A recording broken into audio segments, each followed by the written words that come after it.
가로되 내 딸아 여호와께서 내게 복 주시기를 원하노라.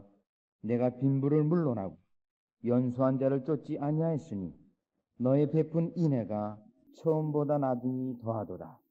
내 딸아 두려워 말라. 내가 내 말대로 내게 다 행하리라. 내가 현숙한 여자인 줄 나의 성읍 백성이 다 아느니라. 참으로 나는 내 기업을 물을 자나 물을 자가 나보다 더 가까운 친족이 있으니 이 밤에 여기서 머무르라. 아침에 그가 기업 물을 자의 책임을 내게 이행하려 하면 좋으니 그가 그 기업 물을 자의 책임을 행할 것이니라. 만일 그가 기업 물을 자의 책임을 내게 이행코지 아니하면 여호와의 사심으로 맹세하노니 내가 기업 물을 자의 책임을 내게 행하리라. 아침까지 누울지니라. 아멘. 어느 성도가 구원의 은혜를 받았습니다. 구원의 은혜를 받고 나서 길을 가다가 그만 기침이 나고 목에 가래가 끼어서 가래침을 태 하고 그 꽃밭을 향하여서 침을 뱉었습니다. 침을 뱉고 나서 그 꽃 위에 가래가 얹어 있는 모습을 보고 너무나 갑자기 자기 당신이 부끄러워서 어떻게 내가 이럴 수 있나, 이 꽃이 얼마나 이 더러운 오물을 받고 힘들겠나 해서 얼른 다시 휴지를 꺼내어서 그 자기 당신의 그 오물을 다시 제거하였습니다. 자, 그러면서 저에게 와서 고백하기를, 전에는 이러한 것을 전혀 부끄럽게 여기지 않았는데 이제는 이러한 것들이 나에게 부끄러움으로 다가옵니다 라고 저에게 말을 하는 것이었습니다. 그래서 제가 말씀을 드렸습니다. 그것이 우리가 구원의 은혜와 함께 우리의 양심이 깨어지고 그 양심으로 인하여 도덕적 능력이 나타나기 시작해서 그러한 현상이 일어나는 것입니다 라고 제가 설명을 드렸습니다. 그런데 오늘 저와 여러분이 함께 읽은 교동문은 바로 이러한 경건의 8가지 덕목 중에 믿음으로 시작해서 그 믿음 다음으로 덕이 있을 것을, 덕을 더하여야 할 것을 우리에게 말씀하고 있는 본문입니다. 즉 믿음 다음에 이러한 도덕적인 능력이 믿음과 함께 나타나야 될 것을 말씀하고 있는 본문입니다.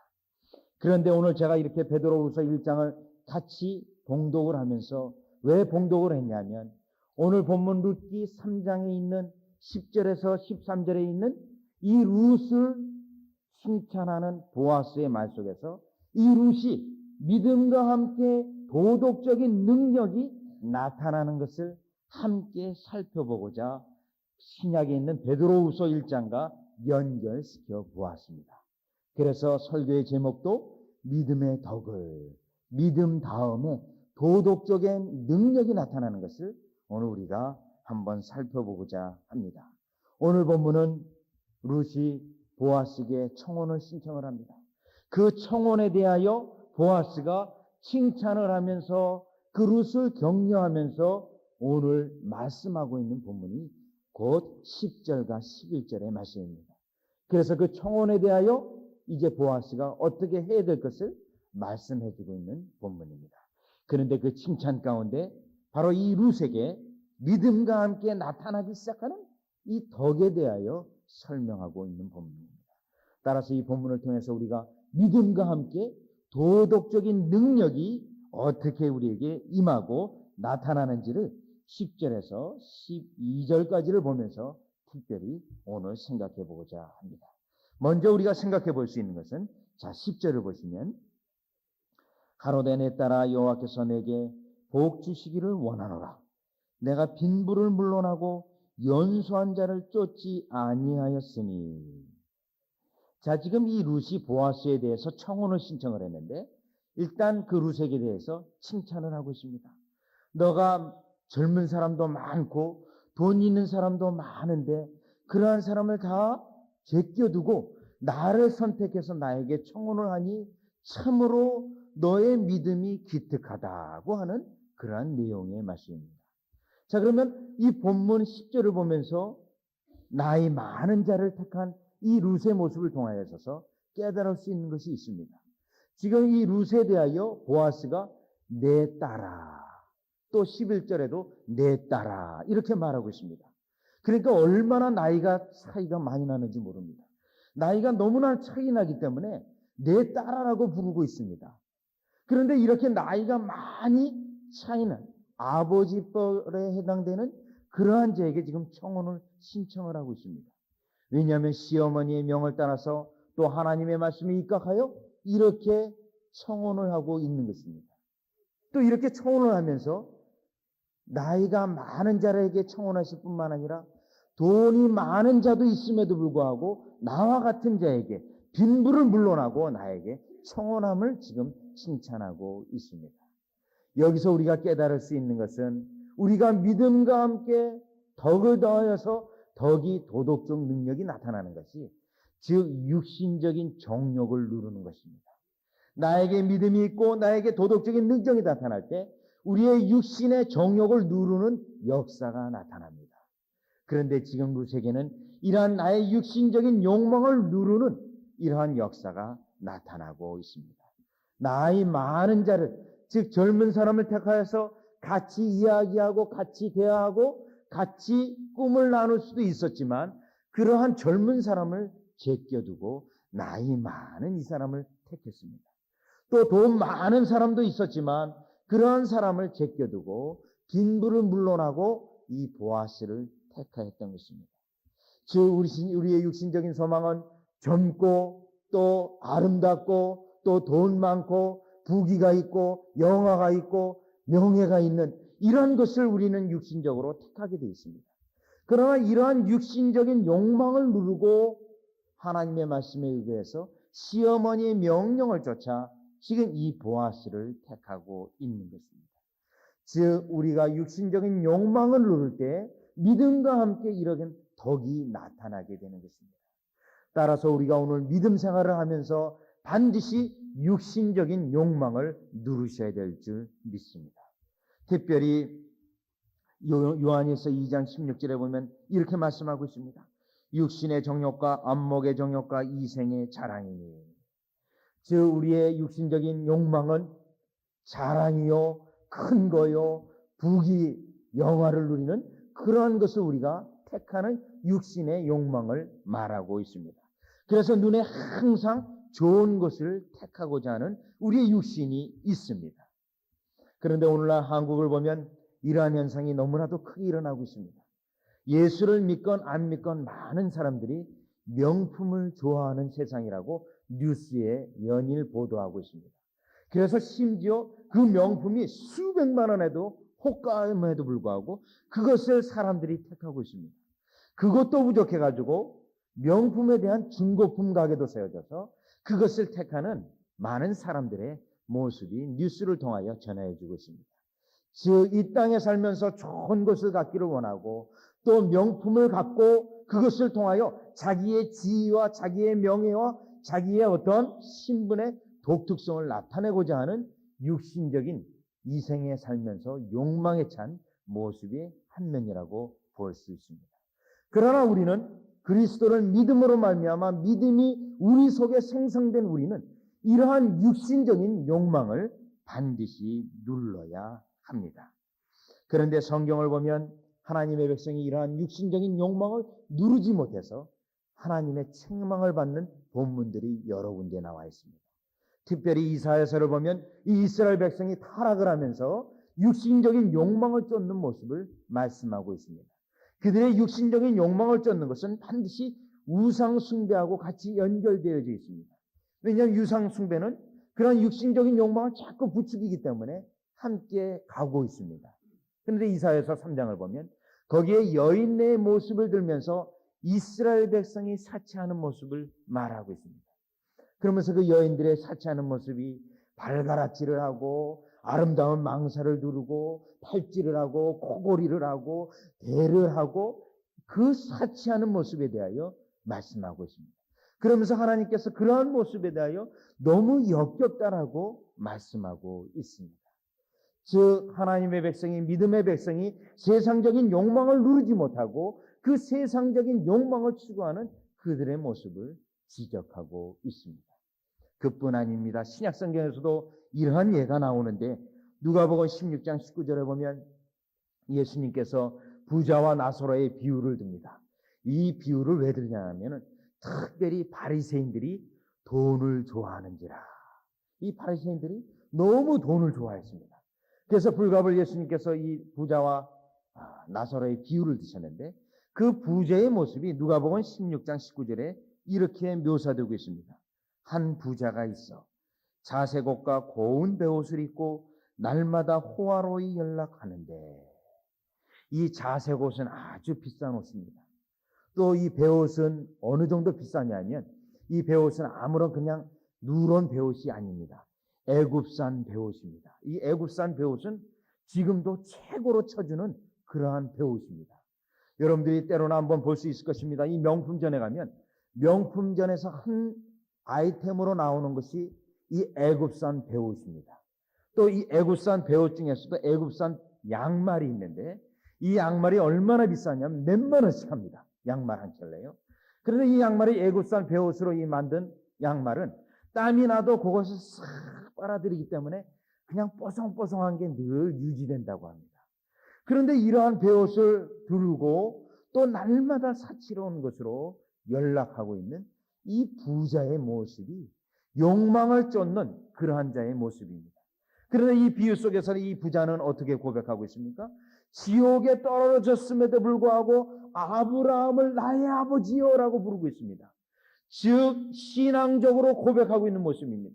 그러나 그런 신앙에 전혀 어울리지 아니하게 세상의 욕망을 쫓아갔던 그의 모습을 증거하고 있는 것입니다.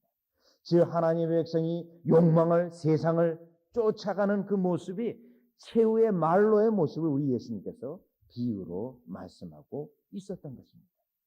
또 창세기 13장에도 보면 이 욕망을 쫓아가는데 늘 이 욕망을 쫓아갈 때 우리의 눈을 조심해야 됩니다. 이 눈에 보기 좋은 것을 우리가 따라가는 경향이 너무나도 농후합니다. 그런데 창세기 13장에 보면 그 아브라함과 아브라함 조카 롯이 있습니다. 근데 하나님께서 이들에게 복을 주셔서 재산이 막 크게 늘어났습니다. 재산이 늘어나서 그 한 땅에 같이 거할 수가 없게 되었습니다. 불갑을 헤어지게 되었습니다. 그래서 아브라함이 조카 롯에게 너가 땅을 택하라고 말합니다. 사실 이 선택권은 그 삼촌인 그 아브라함에게 먼저 있습니다. 그러나 그것을 양보하고 조카 롯에게 택하라고 말하였습니다.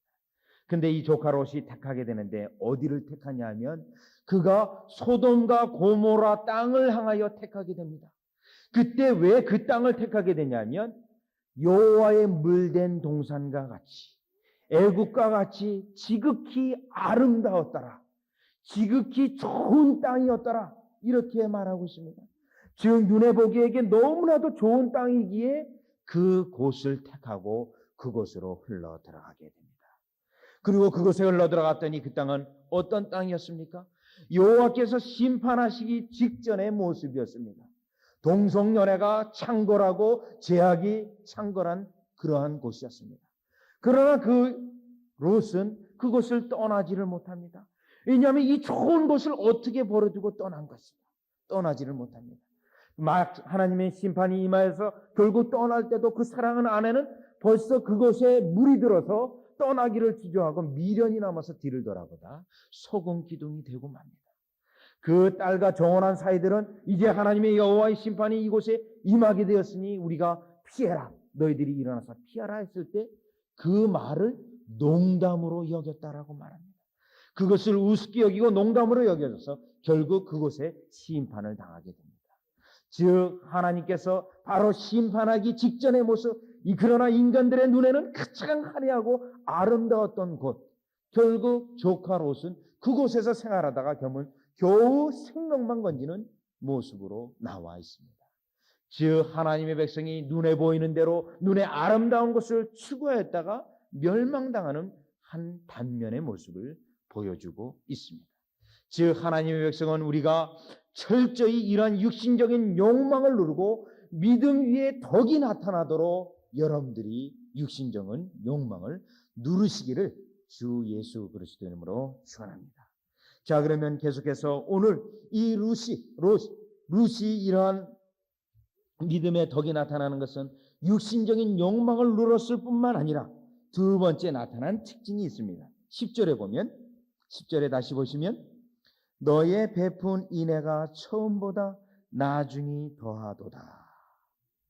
자, 지금 보아스가 이 룻에 대하여 칭찬을 하는데 너가 처음보다 나중이 더 믿음의 덕에 더하다라고 칭찬을 하고 있습니다. 이 말씀은 이 룻이 모압 땅에 있을 때보다 오히려 베들레헴 땅에 와서 더 덕에 있는 모습을 지금 칭찬하고 있는 그러한 말씀입니다. 즉, 이 룻의 모습 속에서 믿음의 세월이 흐를수록 믿음의 생활이 더할수록 오히려 그 신실한 증거가 확실히 드러났다라는 것입니다. 세월이 흐를수록 오히려 덕 있는 모습이 확실히 증거되었다라고 하는 것입니다. 오늘 여러분과 저와 함께 읽은 베드로후서 1장에 보면 믿음의 덕을 하랄 때 덕을 더하라고 하는 명령입니다. 그러니까 오늘 그 말씀을 본문에 연결해 보면 이 룻은 믿음으로 이 베들레헴 땅에 왔고 그 믿음의 덕스러운 모습을 도덕적인 그러한 능력이 나타나도록 애를 썼다라는 것입니다. 그래서 오늘 본문에 있는 것과 같이 처음보다 나중이 더 덕 있는 모습으로 나타났다라고 증거하는 것입니다. 특별히 데살로니가서 4장 1절에 보면 사도 바울이 이렇게 말하고 있습니다. 주 그리스도인들이 어떻게 생활해야 될 것을 권면하고 있습니다. 그러한 생활적인 권면을 다 하고 나서 이렇게 부탁하고 있습니다. 마땅히 어떻게 행하며 하나님께 기쁘시게 할 것을 우리에게 받았으니 곧 너의 행하는 바라 더욱 많이 힘쓰라. 이렇게 여러분들에게 생활적으로 권면하였으니 이제는 노력하여져서 이러한 생활적으로 도덕적인 능력이 나타나도록 하십시오라는 권면입니다. 즉 우리가 믿음 생활 가운데 세월이 흐를수록 이러한 덕이 나타나도록 애쓰는 것을 통하여 이전보다도 나중에 더 덕 있는 여러분들의 모습이 반드시 돼야 합니다. 왜냐하면 하나님의 은혜는 자라나야 되는 그 속성 때문에 그렇습니다. 그래서 예수님께서도 겨자씨의 비유를 통하여 겨자씨는 볼펜으로 탁 찍어가지고 그 점이 있는 것만큼 그렇게 작습니다.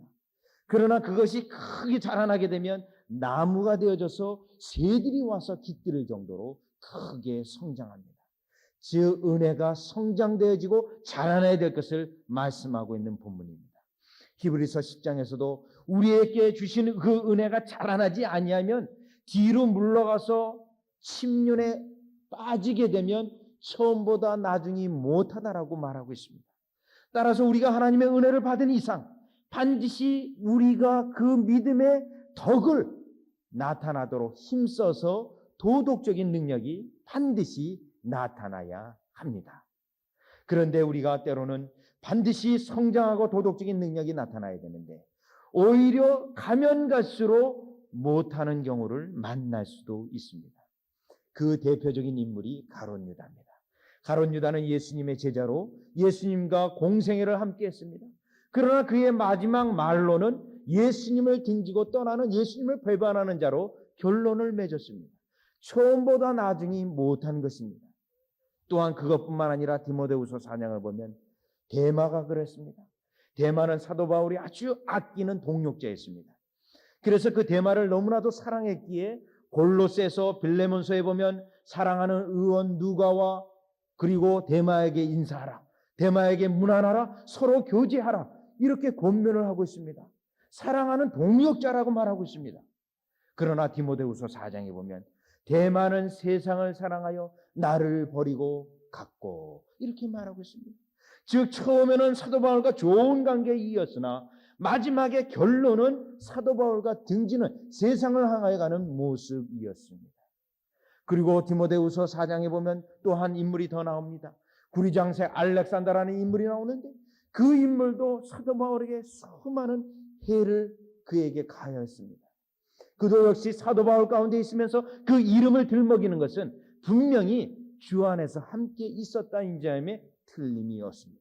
그러나 그가 배반하고 마지막에 결론에 그가 세상으로 가고 오히려 바울에게 해를 끼치는 인물이 되었던 것입니다.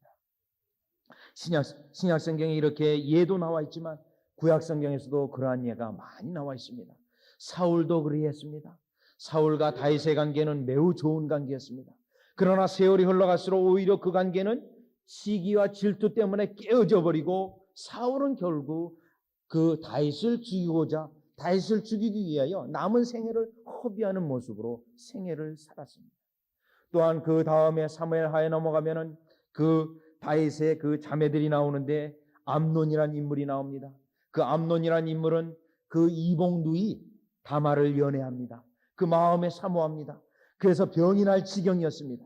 결국 그리하여서 그 사랑하는 누이를 범하게 됩니다. 범하고 나서 싹 태도가 변변하여서 이제 너가 싫으니 미워 죽겠으니 너가 나가라고 하면서 내쫓는 모습이 나와 있습니다. 처음에는 좋은 모습으로 했지만 금방 자기의 육정을 채우고 돌변하는 모습입니다.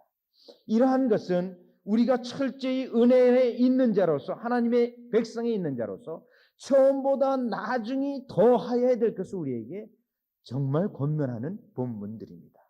따라서 우리가 믿음 가운데 있으면서 덕이 나타나도록 애쓰면서 처음보다 나중이 훨씬 더 신실한 모습이 여러분 가운데 넘쳐야 될 줄 믿습니다.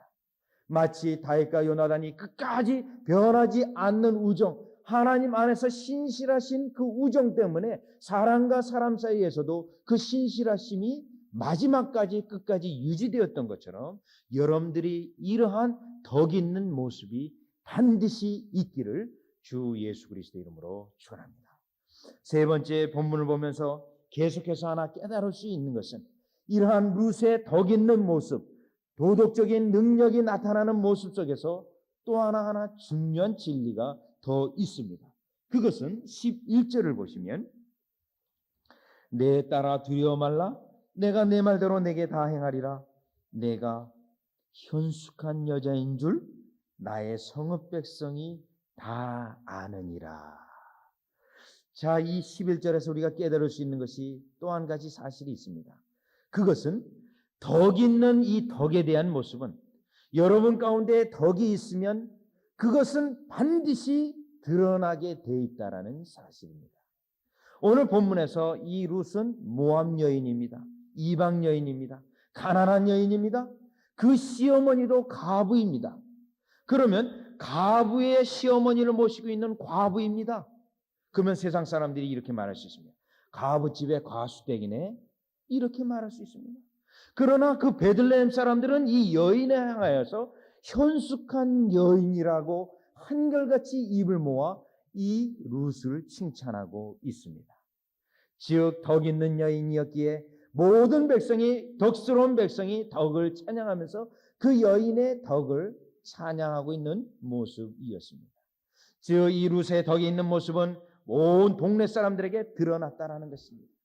즉 하나님께서 마태복음 특별히 말씀하고 5장 15절에 보면 사람이 등불을 켜서 말 아래 두지 않냐고 등경이에 두나니 즉 하나님의 귀한 것은 아무리 우리가 감추고자 하더라도 바로 등불을 등경이에 둘 수밖에 없듯이 반드시 세상 사람들로 향하여 증거될 수밖에 없음을 말하고 있는 것입니다.